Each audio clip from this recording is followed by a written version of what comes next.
ഇന്ന് അമ്മ മത്തനും ഉണക്ക ചെമ്മീനും കൂട്ടിയിട്ട് ഒരു മൊളീശം വെക്കും. അപ്പോൾ ഇന്ന് അമ്മേരെ പാചകമെല്ലാം എങ്ങനെയുണ്ടെന്നൊന്ന് നോക്കിയിട്ട് എല്ലാവരും പറയണേ. ഈ മത്തനും ചെമ്മീനും കൂടെ കവിയിട്ട് ഇതിലേക്ക് ഇട്ടു. ഇനി കുറച്ച് മഞ്ഞൾപ്പൊടി,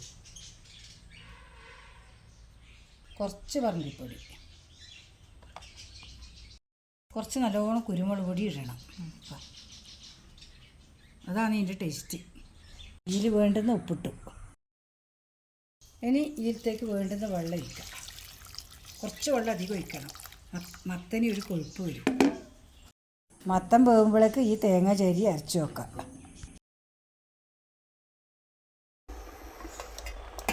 മത്തൻ വെന്തോ നോക്കട്ടെ. വെന്തില്ല, കുറച്ചും കൂടെ വേവാനുണ്ട്. കുറച്ച് ജീരകവും കുറച്ച് വെളുത്തുള്ളി ഇറക്കണം ഇതിൻ്റെ ഒപ്പരം. വെളുത്തുള്ളി തേങ്ങയിലിട്ടൊന്ന് ചതച്ചെടുക്കണം, അധികം മൊതിയണ്ട. ഇത് തേങ്ങയും ജീരകവും ഇതൊന്ന് അരച്ചെടുക്കട്ടെ. കുറച്ച് വെള്ളം കുറവാണ്,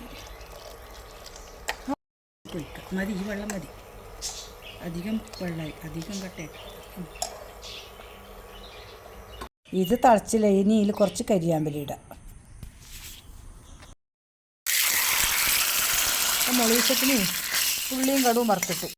അപ്പോൾ അമ്മേരെ സൂപ്പർ മത്തനും ചെമ്മീനും മൊളീശം റെഡിയായി. ഇനി ചൂട് ചോറും ഇതും കൂടെ കൂട്ടി കഴിച്ചാൽ മതി.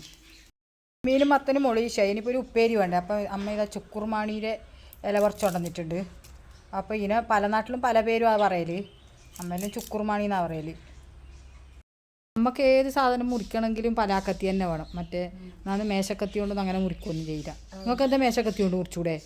മേശക്കത്തി കൊണ്ട് എനിക്ക് ആവില്ല. എനിക്ക് ഇഷ്ടം ഇങ്ങനെ മുറിക്കാനാണ്. പലാക്കത്തി തന്നെ വേണം. പലാക്കത്തി തന്നെ വേണം. ഞങ്ങൾ പണ്ടേ പലാക്കത്തിയിൽ മുറിച്ചതാണ്.